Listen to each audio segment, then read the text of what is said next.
Alright guys, we got a Delta single handle faucet here, shower faucet. Currently the water's off, but before constantly running. Happened last night, continually not shutting off. First step is we're going to take this little cover off from the set screw. So there's a little piece where you can set a little pick inside of it. That way you don't scratch it or scar it. Pop that out just like so. Set it to the side so you don't lose it. Grab your Phillips screwdriver, undo the screw to the handle, remove it. Set that up to the top, pull the handle off. This one's really easy to do. It doesn't have a lot of calcium built up on it. Next thing is this little bonnet or piece right here. You just unscrew with your hand directly off. Normally you don't need any tools. It's just holding it with a gasket inside of it. Once you do that, this one's old and it's gunky. You're gonna pull the cartridge out, inspect the ceramic plate. These ceramic plates are normally good. They don't really go bad. It's the springs and seats inside the valve body itself, which I'll go ahead and show you that. Dropping my phone. Alright, so you can see in there all that gunky calcium. Those are the old springs and seats. We just have to replace them. As you can see, the spring has busted through the O-rings, and that's why it's not able to seal and turn off. So we're going to go ahead and take that out. I do recommend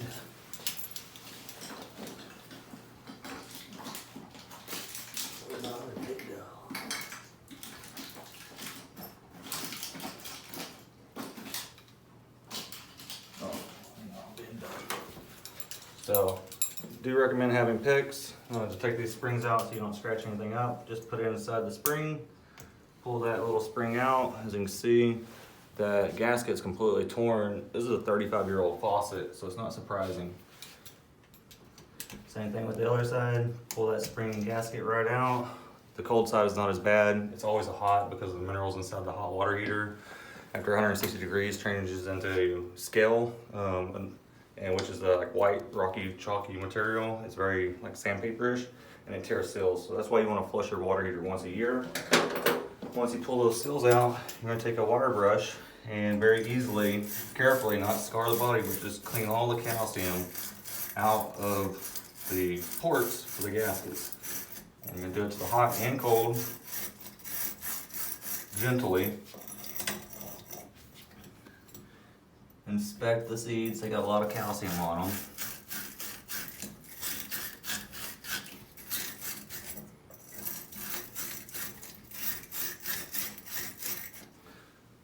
Alright, now that those are good, there's a lot of calcium inside the valve itself, but you can't use a wire brush.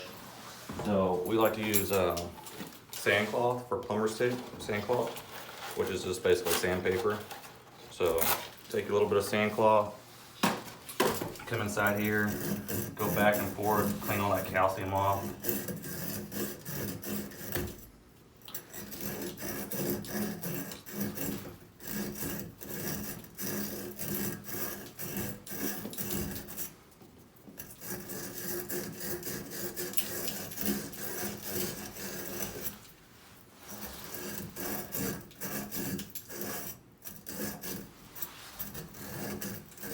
Alright, now that I've cleaned that all up, go ahead and grab me a towel.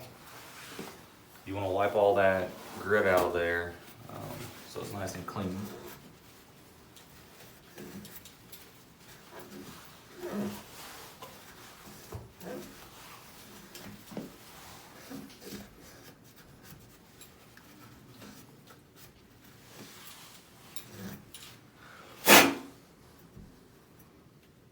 You want to inspect the body, make sure there's no deep gashes or gouges in it. Shouldn't be, because no one's worked on this, and the cartridge pulled out fairly easily.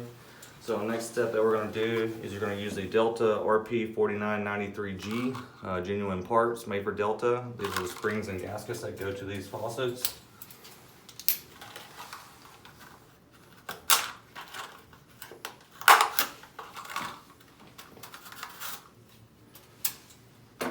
Make sure you don't drop these either.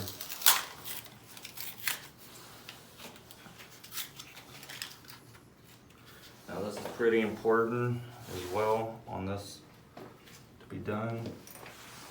So you got these fat side down and the skinny side up. You got your washer gasket, has to go in place just like so. Cannot go the other way. I personally like to use my pick to guide this in, otherwise it's really hard to put your fingers in there and push it in. So once you use your pick, guide it in, that's all you do. Push it in, make sure it's seated. Now it's springy, that way it can turn off the water. Grab your other brand new one as well. Same thing. You're gonna line that up, put your pick on it, line it up directly into it, push the gaskets in play. Make sure they're seated properly. Now they're good. And like I said, you're gonna inspect the ceramic plate. There's nothing to these things. It's literally a disc that says open and close and allows water to go through them. So now if you saw a crack or something inside this, then yes, you would need to replace this. But it's ceramic.